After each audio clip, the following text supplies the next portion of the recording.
The suspect tested positive for gunpowder nitrate. One of the seized firearms described as a Taurus caliber 40 matched the recovered fired cartridge case from the suspect's firearm during ballistic examination. Nahuli ang suspect na si Gerard Yu sa Pasig City dahil sa backtracking na ginawa sa mga CCTV footage base sa dinaanan ng sedan. Nakuha sa loob ng sedan ang 2 rehistradong baril, kabilang ang caliber 40 na ginamit sa pamamaril. Kwento ni Makati Chief of Police, Police Colonel Edward Cutiyug.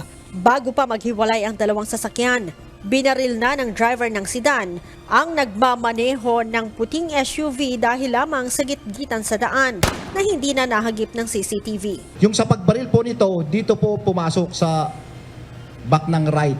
Tapos tumagas po dito sa yung driver side dito. And then lumabas po dito sa leg niya.